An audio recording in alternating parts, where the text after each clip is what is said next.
So that's great. So great to have you guys all. We go Victor, we go Luis, and we go Dany today. So my name is Jorge Castaño. I'm from Colombia. Been in the UK for nearly 30 years. I work for Southwark Council as a head of service, and really happy to be here on the conversation. I'm Luis Carrillo Cuello. I was born in Quito, Ecuador, but I grew up here in London, and I've been here for almost 30 years now.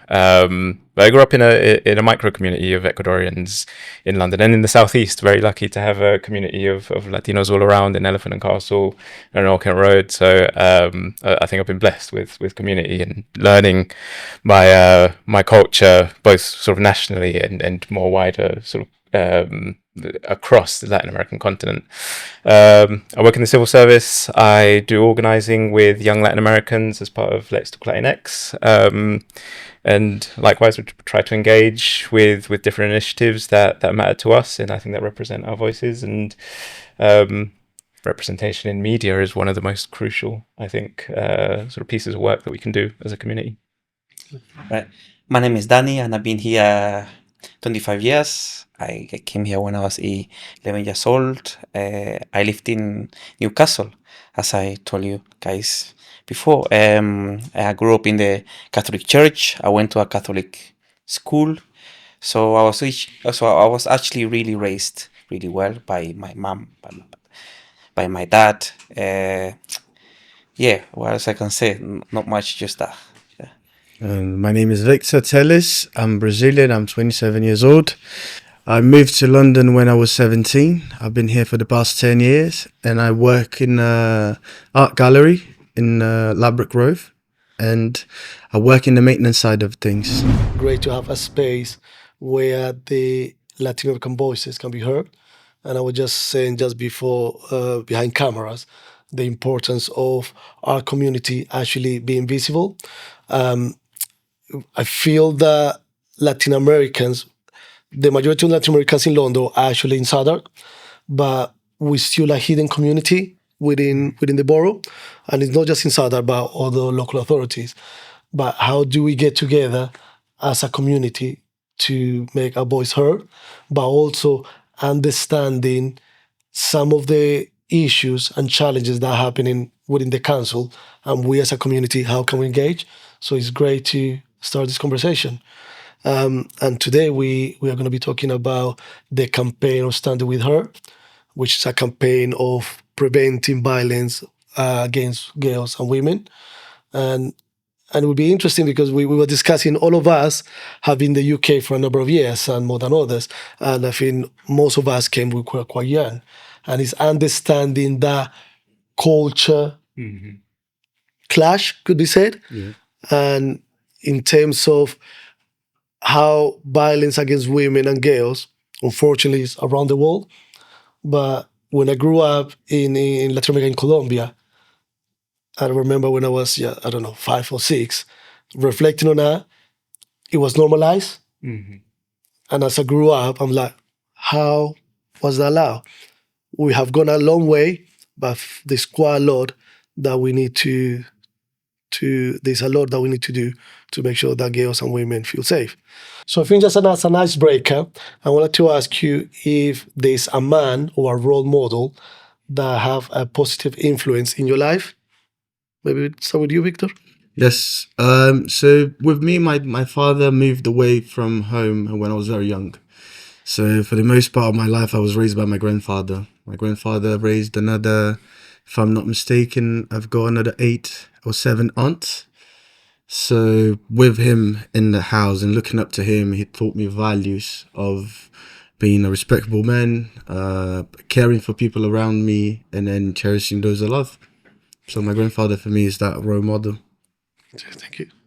My dad is from when I was very little, my role model. I would say he's my hero in a very cheesy way, and I would refer to him as my compass, as the person that I learned from values. And he's always said to me, I guess las cosas bien. So you got to do things right, and I think I've carried that with me for my entire life. So I would say him, definitely. I would say my grandmother, my mom's mom. she taught us, all of us, values, love, and to care for other people. So my grandma. Yeah. Similar to Victor, I grew up in a single parent household. So my role model or male role models was, I think, similar to you, like either my granddad or my uncles. So you look after your father figure, Yeah. it'll be your uncles and stuff like that. So yes, it's an interesting aspect, as I said, is from a point of view where you don't have your dad in your life, but having those role models, I think it's quite important as well. And Yeah, it really helps. And from young, so I wouldn't get involved with the wrong sides of things that were normal in my area. My mom decided to get me into sports. And within sports, I met great men that helped me, that helped shape me into the man I am today as well. So I'm grateful for that. Helen, thank you. So today we are here discussing about allyship in terms of the responsibility that we men have to prevent violence against girls and women. So I think the first question will be is that when you hear the phrase violence against girls and women, what comes to mind? Maybe we start with you, Dany. Danger. They are in danger.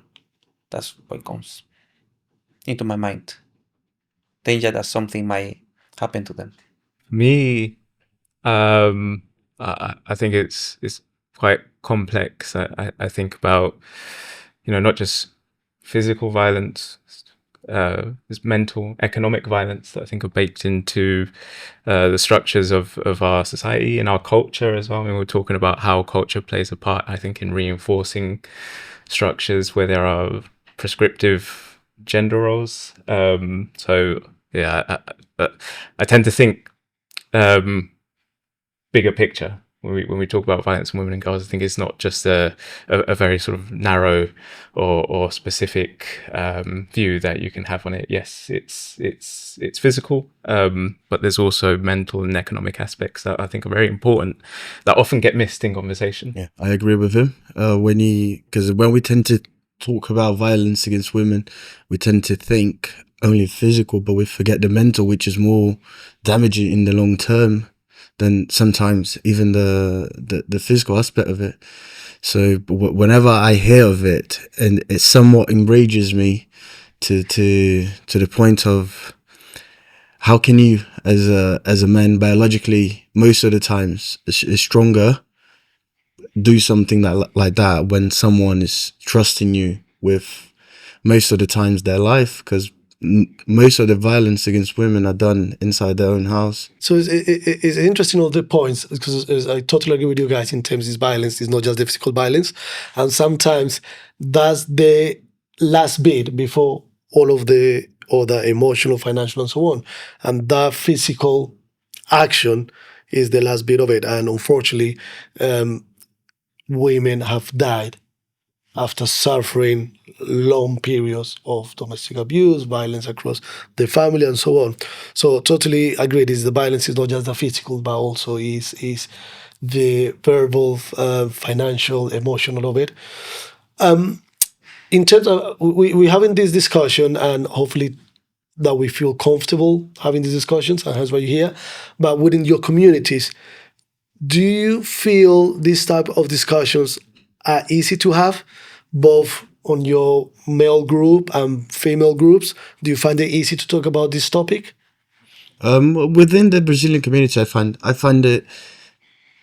don't find it as difficult as people would think. In Brazil, we've got big issues with this type of violence, but we also have got good men that want to look out for women. So when you get a group of them together, it's easy to have this conversation about changing what can be changed so we can make everything around us safer. And whenever we get together, we can hold each other accountable.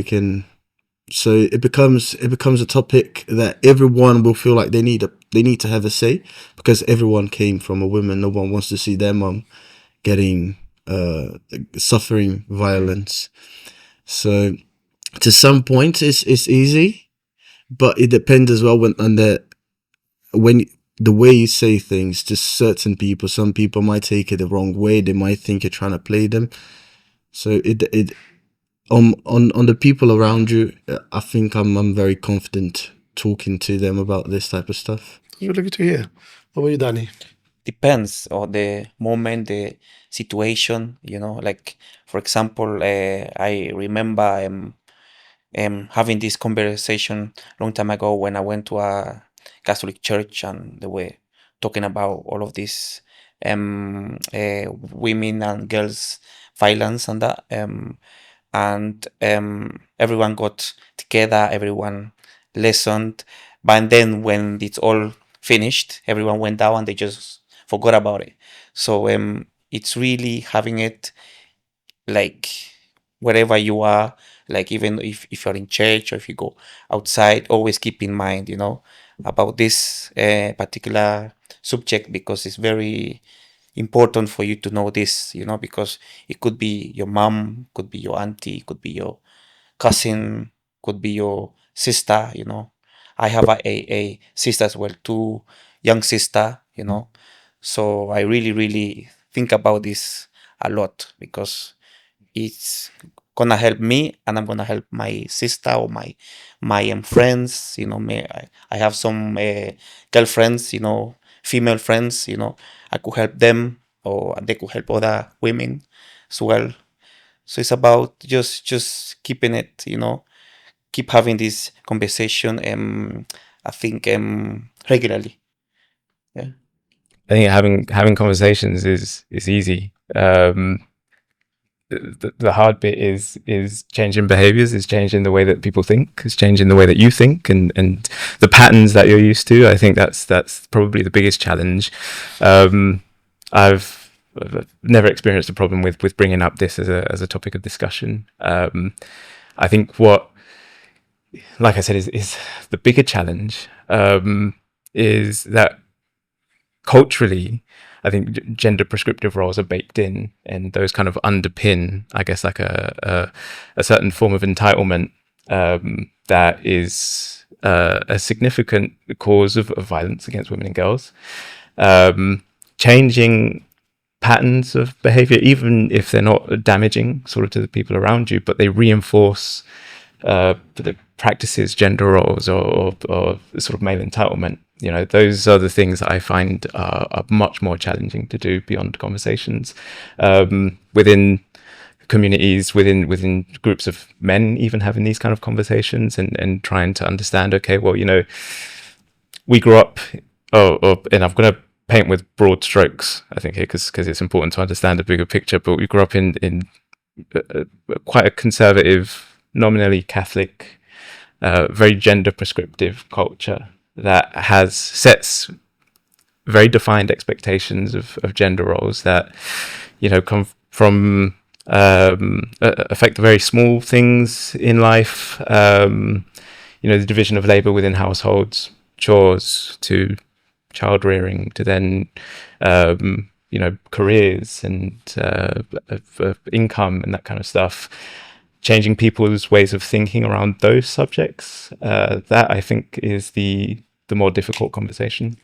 Do you feel, and as you were talking, I was just thinking, so those roles, is it because how we see masculinity, that is me as a man, to be feel as a man with masculinity, is that one of the issues, that for us to feel that we are a man, you have to have a certain role and have to behave a certain way? Yeah, for sure. I mean, normally in and again, in broad strokes, the culture that I perceive in the Latin American community is, the head of the household is the man, and is the breadwinner, and is has financial autonomy and financial agency, and can often be the only or the sole decision maker, and then the role of the women is usually subservient to that.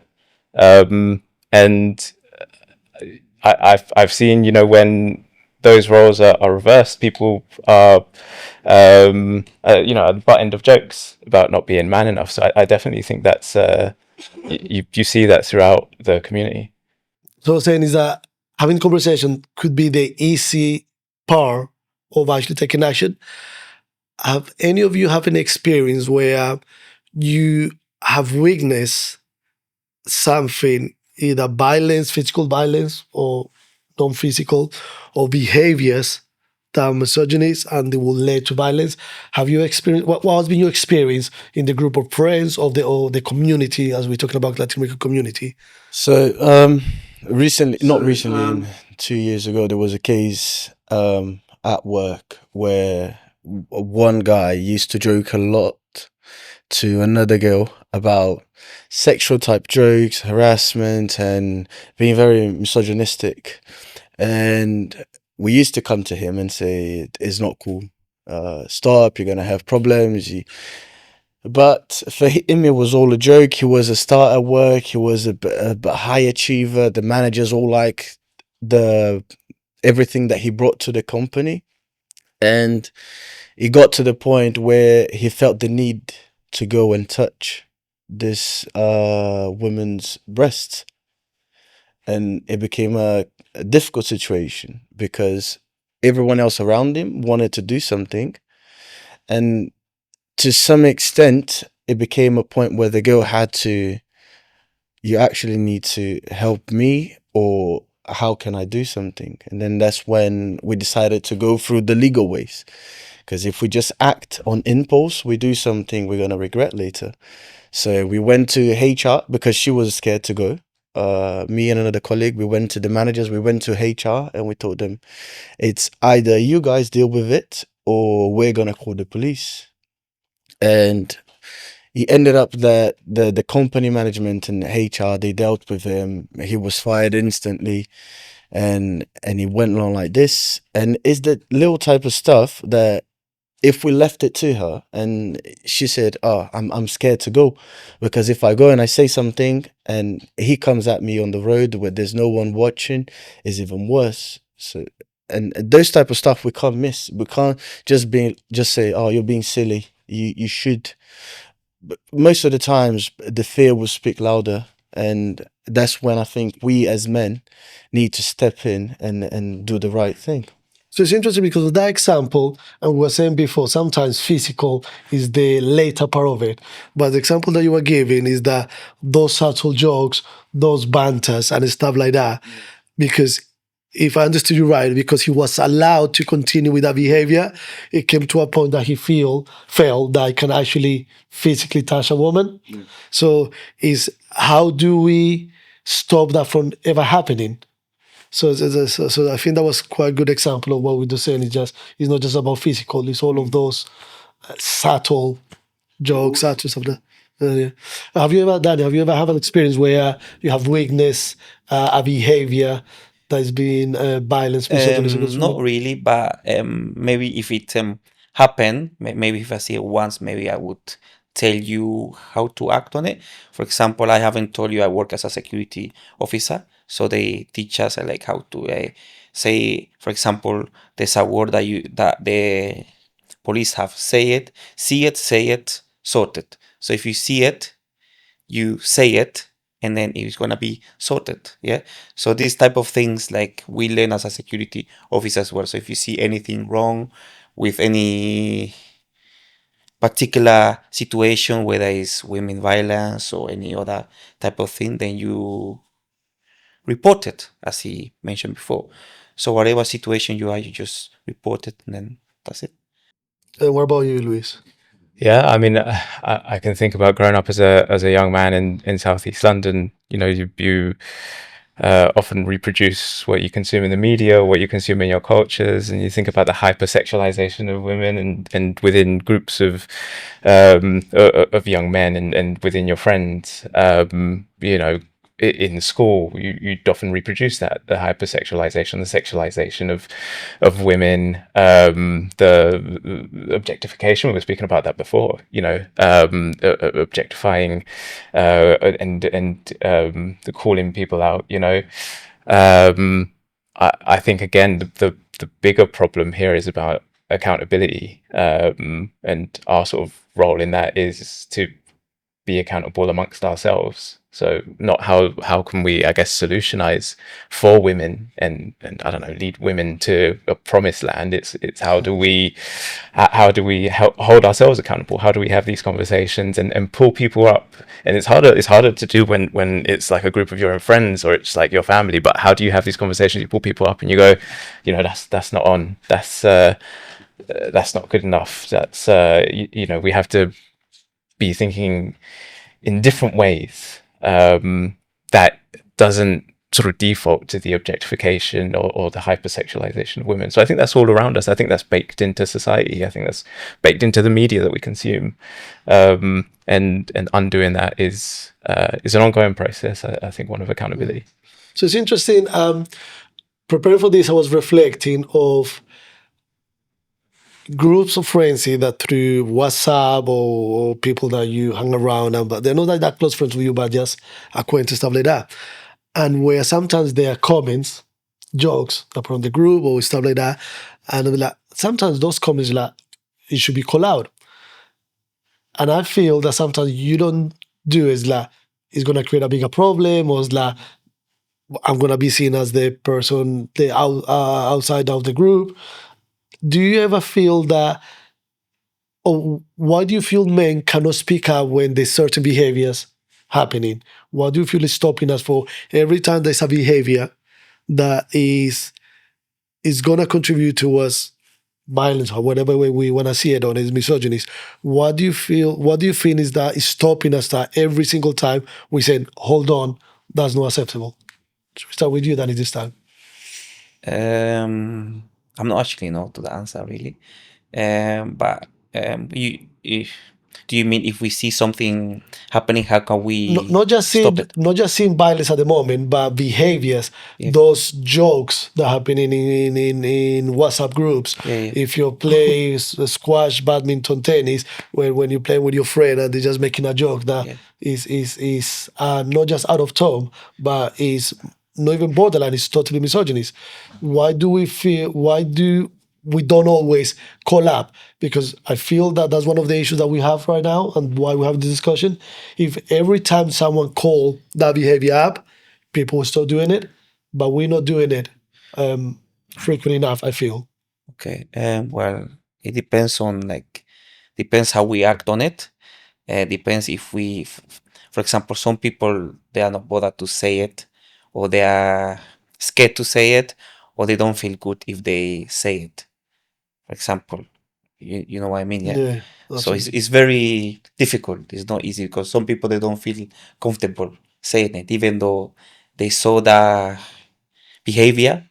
They and don't even want though to say. they know it's wrong, They know it's but wrong. they don't feel. They still don't say it. Yeah.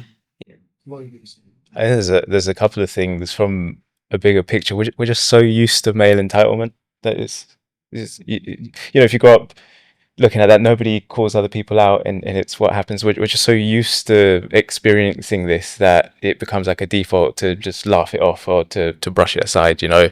And then more, I suppose on a micro level, it's usually you fear being I don't know, being excluded or ostracized or you know, rocking the boat, and that is I think one of the biggest barriers that you can experience amongst a group of friends where this behavior is going on, and you sort of just you remove yourself, and the easiest thing to do is to remove yourself from that situation, right? But is that the right thing to do when you could be, again, trying to hold people accountable and going, you know, well, is this actually okay? Like, can we have a talk about why this is not okay?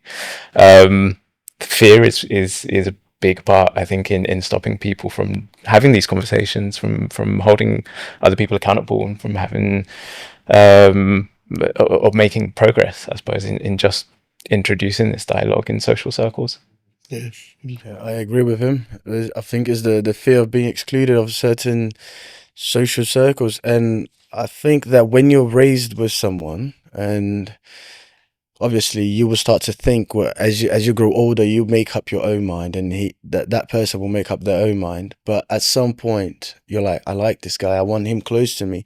And most of the times, 9 times out of 10, it would just be, oh, he's my mate from since when we were kids, so I can't call him out because he's not gonna like me, he's not gonna want to hang out around me anymore. And then it becomes it's just like Louise said, is the fear of being excluded from something that you like so much, which shouldn't be, in my opinion, shouldn't be even a topic in our minds when it comes to this type of stuff. It's being the outcast, isn't it? Yeah. And as some of you were saying, a culture, a Latin American culture, we have a history of being misogynist, being objectifying of women, stuff like that. So I want us to discuss about that bit about culture-wise as well, and how that culture plays an important part on what we're discussing right now. So I don't know if who wants to start any experience in terms of your community. I'm happy to start. So I've mentioned a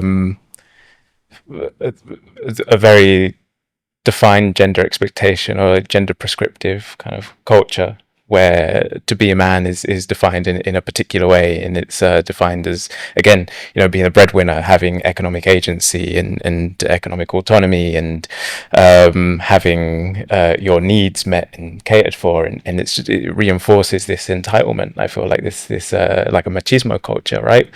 And the women are seen as serving the men and are primarily responsible for caregiving and are responsible for household chores, which again, if you think about it, it seems like it's at the sort of household level, is at the small level, but it contributes to this bigger picture where, again, we're centering male entitlement, and we're reinforcing male entitlement, which ultimately goes on to have an effect where people believe they can say and think and do as they please. There is a role, I think, also to speak about Catholicism as well within the culture. And again, this is broad strokes, but being nominally Catholic, and we look at the structures within the Catholic Church around certain limitations on women and the positions of power that they can achieve, it again reinforces a very male-dominated way of thinking and way of being. And we inherit a lot from Catholicism in our culture, and we inherit a lot across generations as well. So, I say nominally Catholic, even when people may stop practicing the religion itself. It's these cultural aspects of it that are reinforced and reproduced, and those are deeply embedded in our culture, I feel, and I think you can see that across various different spheres of life, careers, access to opportunities, in, again, division of labor, and not only that, it's again, it's something that's crops up in different conversations. Something as simple as, like, as a man, I must make more money than the women, and I can't be in a relationship with somebody who makes more than me and stuff like that. It's all these little pieces, I think, contribute to a bigger picture that again is deeply embedded into the culture. Again, I'm talking in broad strokes, and it's not always necessarily black and white in terms of individual experiences, but I feel like these are the major themes that are persistent. So, Dany, what was your thoughts on that? Basically, he said most of it, but my thought of it is about the church. So I'm talking about the church because I'm a Catholic. I was brought up by my mom, especially by my mom. She raised me going to the Catholic Church, and I learned everything through the Catholic Church, and I learned about all of this relationship, the man and the woman, and how they should be. How they should all, both of them, they should be equal. They should all be going in the right direction.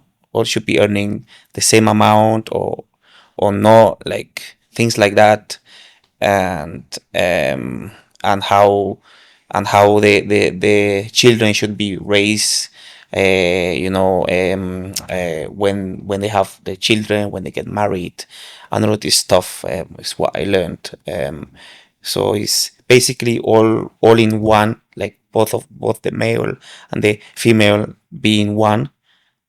That will make the perfect couple without having any issues or any relationship problem, because if there isn't, like, all of this stuff, if it's not in place, then there's gonna be arguments. The man might think he's bigger than the woman, or and yeah, that's gonna come into a big issue. So it's all about, you know um having, like, being the same, both of them, like, equal. And on my side, I think the objectification within the community I was raised in, it starts from very young. When we look at everything, when we watch open channel TV, the ones you don't even need to pay for, every ad that is meant to caught the attention of a man will showcase a woman as basically a piece of meat, as just a body. There's no feelings, there's no emotions, there's no thought. So, and then ever since, that's how people are raised to see and look at women, and it's a shame. Is I was reflecting on, and I'm gonna show my age now here. So when I grew up in late 80s, 90s, and as I said before, it was, by them it was quite normal, the behaviors towards women, to my grandma, to my aunties, to stuff like that. And I felt that as we move on, late 90s, 2000s, when women power, I start to feel that, and I feel that it was those open conversations and treating women as equal partners, as Dany said. And I felt that we were we're going to the right direction. Now I speak to, I'm going to show now I speak to my son, he's 20, and I speak to his friends. And some of those comments, some of the behaviors, I feel like I'm back when I grew up back in the 90s. And I feel that we were making quite good progress. Of course, it was quite a long way to go. But I now feel that this generation, and you guys are much younger than I am, so you will be more equipped to say it, but I feel that some of the stuff out there, and mainly because social media is everywhere, I feel that male entitlement is an issue that's getting bigger and bigger. I feel that those comments and behaviors or misogynies are now part of the norm. And when I grew up, I saw it on my family, as my community. It could be that it has never changed, but now because it's social media, I see it. I open a phone and I see it everywhere. I see these people having those sort of conversations. I'm like, wow, I feel like when I was 10, 15 years old. Yeah. What was your thoughts on? I think social media has a big part to play in that. I feel like it's such a toxic space in a lot of ways. There is a lot of good about social media as well, but there's this very toxic practice, I feel like, put in place around expectations about how people should look, how people should act, and I don't know how free people feel in these spaces to say and act and think as they do without consequence and without accountability. Again, coming back to accountability, right? Social media is like the Wild West. No accountability, and I feel like that has played a significant part in the rise of this new wave of misogyny, almost, that feels on a scale we've never seen before, just because it's out there and it's there all the time, and it exists constantly because of how direct and how instant social media is. So I feel like one of the as everything in life, there's good men that are trying to fight for the right cause, and there's bad men pretending to fight for the good cause. And one of the movements that grew a lot is the red pill movement, which come on, is blatant stupidity. I think they potentially in their head they might be trying to do good, but they're doing way more harm than before. Because if you see some of them, and because they're in a platform where they can reach millions rather than two, the spread of this is way bigger than it should have been. And what you get is a young man with no good example of a father figure or a masculine figure to teach him how to be respectful towards others and towards women, looking at people that are quote unquote successful. They've got money, they've got this, they've got that, but how have they got everything? But all the young ones are looking at is the lifestyle. Oh, I want the nice looking girl. I want the nice car. I want this. I want that, and they don't have values. It's just going for the. It's like you can have much more. You can go deeper on everything, but you're choosing to stay at surface level on something so trivial, something so stupid. But because there's not enough men, as we were saying, willing to speak up against such things, that's where the problem is becoming. Because as we were saying, social media now it's quick as millions instead of one or two. Oh yeah. I think I agree with both of you guys that social media has a lot of impact on anything in general, really. Like the way you write a message or on Facebook or WhatsApp, people to start judging you if it's a good message, if it's a bad message. They start commenting, saying, replying things, how you write, how you comment. They will judge you on that, So I think social media have lots of impact there. So when we started the conversation, the first question I asked was about your role models, and all of us said about the role models is people that you have close to you, your father, your grandma, your uncles, your and so on. And talk about social media and how it's impacting the number of people it's reaching. What do you feel is the local community's responsibility? Sport clubs, group face, church, even your barbershop, stuff like that. What do you feel? What can be done in those spaces, and what responsibility those spaces has to trying to combat all of the social media noise that's happening? Do you feel there is a place for those local communities to take responsibility? Absolutely. I think there's quite a few different ways that I imagine local communities could try and disrupt, first of all, the narratives that I suppose exist on social media that are usually, again, enabling a male complex where you're entitled and you see women, girls as objects, right? So changing that narrative, there's spaces in local communities around representation of women's voices,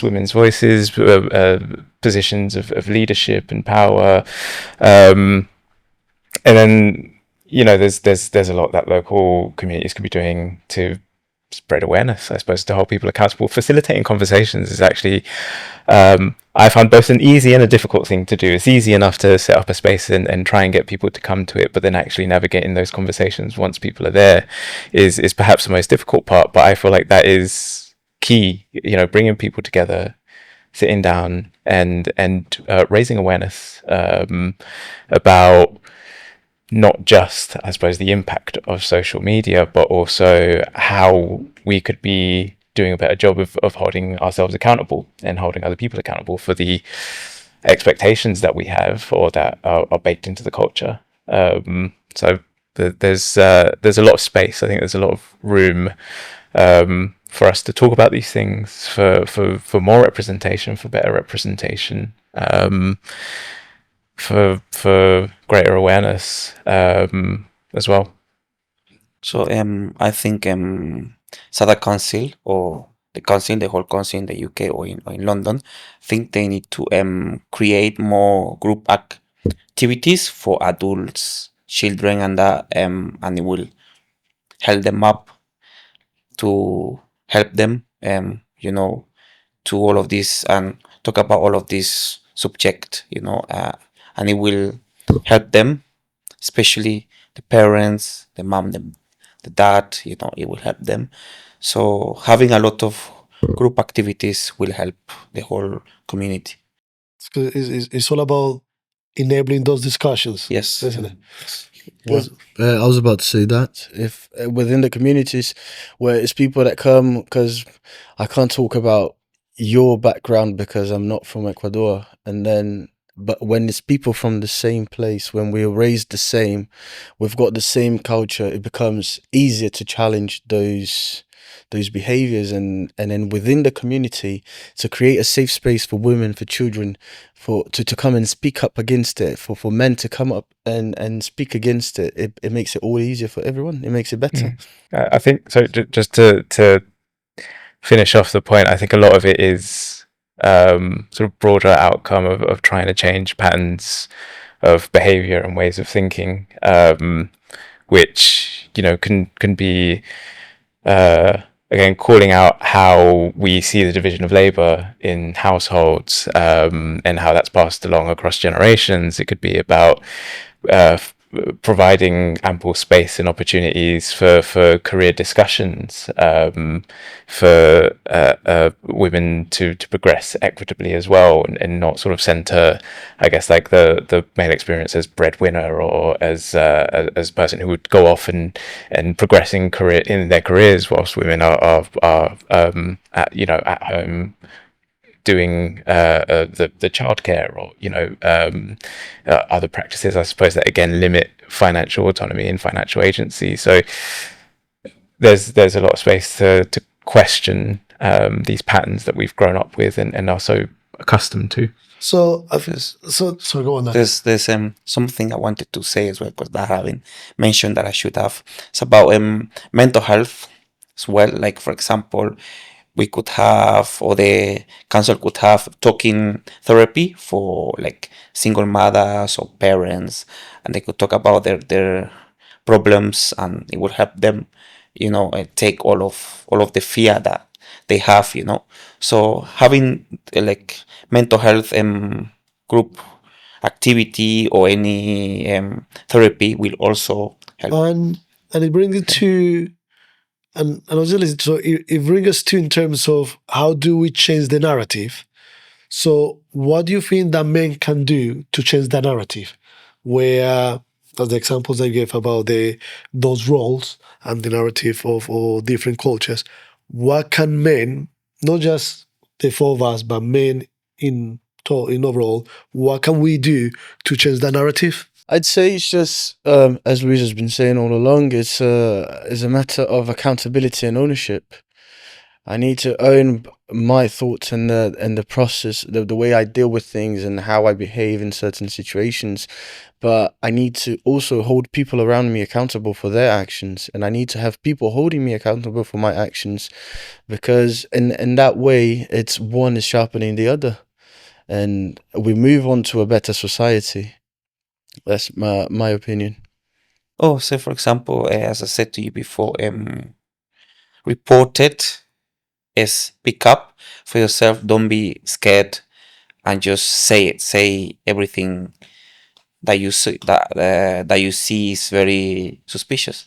Yeah, I think we're all in agreement about the need for discussion and accountability, and I think I said this before, where our role is not to sort of think about how do we solve this problem, but it's how do we question our own ways of thinking. I think critical thinking goes a long way. Question our positionality, question our own sense of entitlement, question our privileges in these gender roles that we grew up in, and talk about it.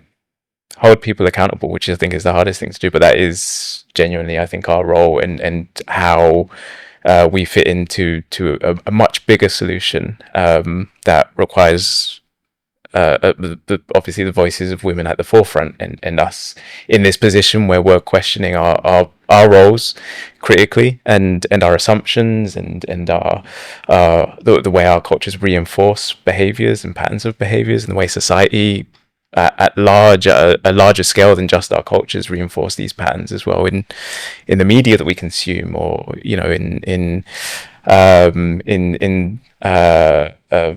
social media, in our jobs, in education. I think it requires a lot of poking and prodding what we understand to be true.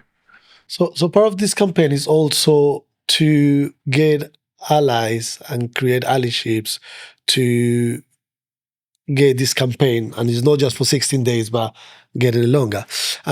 A part of the conversation, we're saying that we feel that one of the reasons that people do not call out behaviors is because the fear of being outcast, they single out, everyone is laughing and you are the only one and saying, what's going on?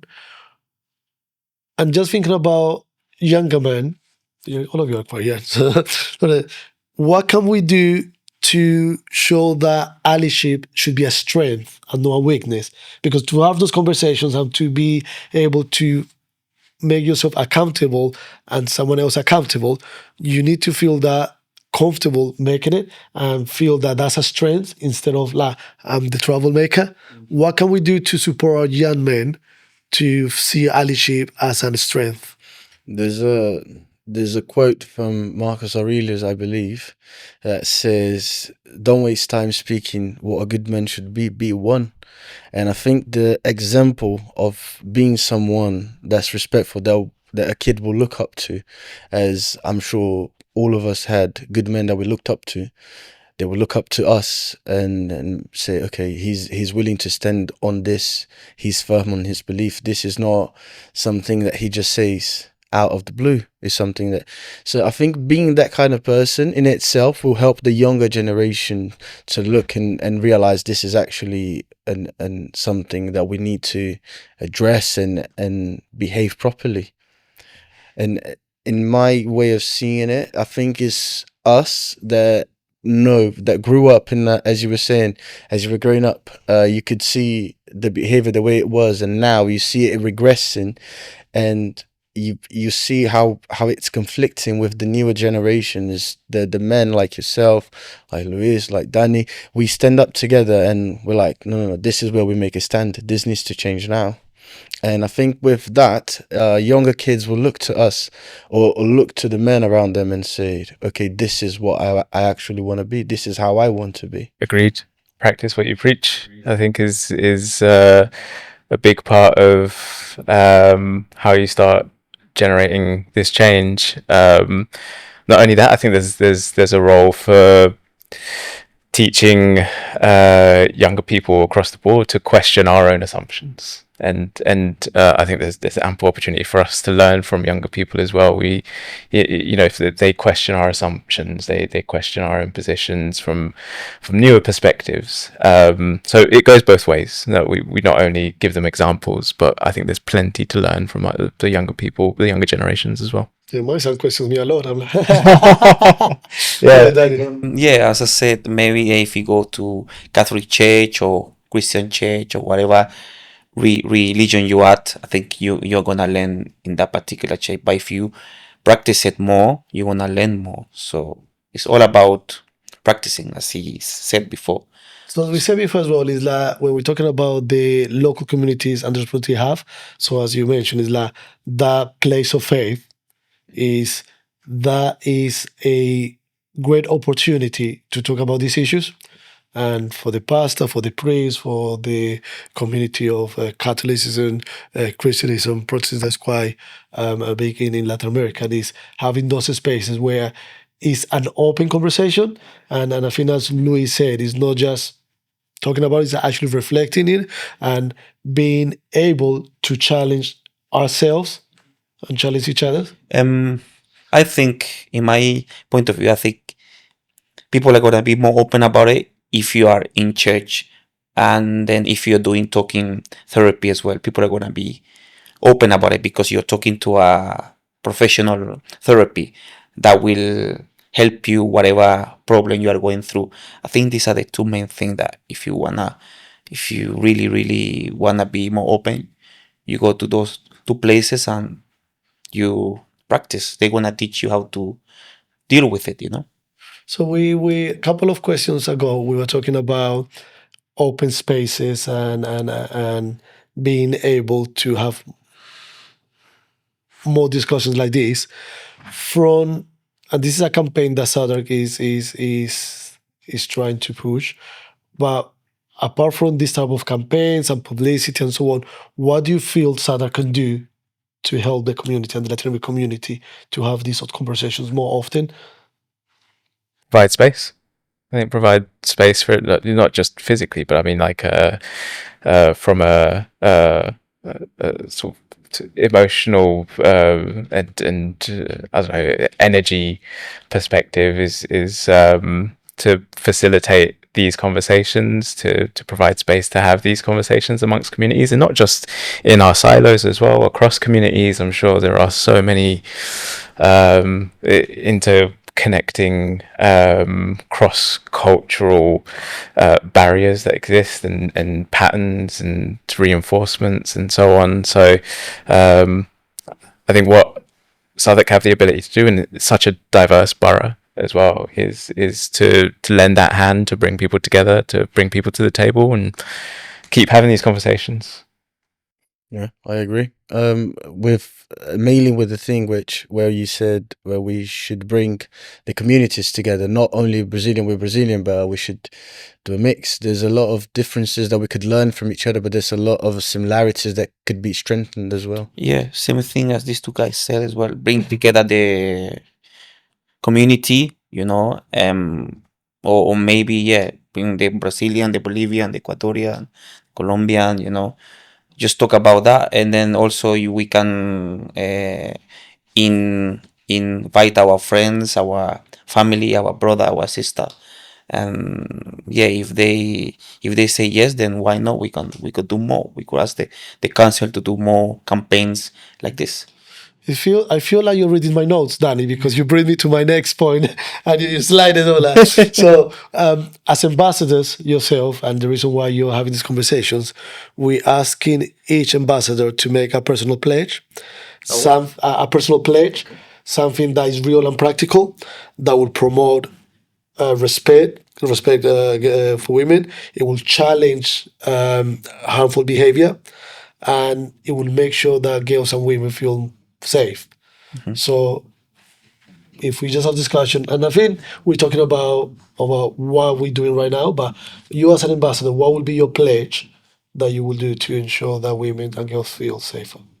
I stand with her by pledging to use a platform that I have as an organizer to facilitate spaces, to continue this dialogue, and to make sure that our younger generations are having these conversations as well. And again, it's all around thinking about our assumptions and thinking about our privileges and our the way that our culture bakes in the defined roles that we grew up in, and by continuing to be critical about my own ways of thinking as well. I stand with her by calling out those behaviors amongst family and friends, where they can be a subtle jokes, stuff like that, but it's not helping towards what we're trying to achieve, and is make sure that women and girls are safe. I stand with her by having more of these type of conversations across the community and across the borough. I stand with her to keep speaking out against the male entitlement and behave. Let me start again. Okay. I stand with her to keep speaking out at work, at my personal groups, at sports groups, and with the younger generation to help keep our women and children safe. I stand with her. You say it. You report any behavior. You know, in you go to school, you go to Catholic, you stand by her, or wherever you are in school, but we always stand by her. And I think some of the key messages that this conversation has led to, and I think this is not about blaming men. This is about, as Victor mentioned as well, is leading by example and leading a positive change. As we said before, these conversations and awareness for young men, for families, for our uncles, for our granddads, being able to awareness this is not acceptable, but also is making. I feel that real change happens when we have these conversations, and by voicing it, like this is an issue happening, and this is not acceptable, is the first step, and the next step is actually taking action for it. And I feel that communities and local ambassadors, local community leaders that you are, we have a great responsibility to make sure that this conversation doesn't end here. And really happy to see the pledges that you have made, which is taking this to your group of friends, to your platforms, and so on, which are conversations that is not just for an hour and that's it, we're going to forget about it. So I think just for me, that's the key messages. And one, Sadar for a while has been doing a number of these campaigns, making sure, as I said, is that women and girls feel safe. And I'm sure that by standing together, both men and women, we can actually make Southwark a borough that is safe and where women and girls feel that they can be themselves and they feel that they can actually go out without fear of being attacked or anything like that. Any closing remarks from you guys? Anything that you want to add? Maybe that I didn't have a chance to ask you, or any elements? No, I think you got it spot on. It's enablement, isn't it, to change our ways of thinking and our patterns of behavior, to question our impositions. So I think that's the key takeaway, really.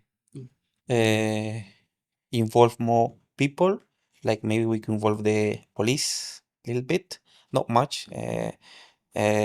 Maybe other people as well, other social services, I would say.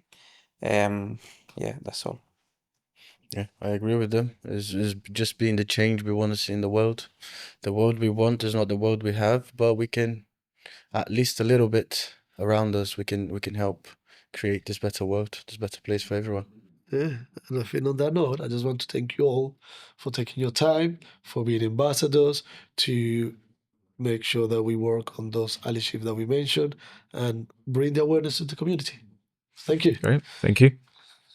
Thank you.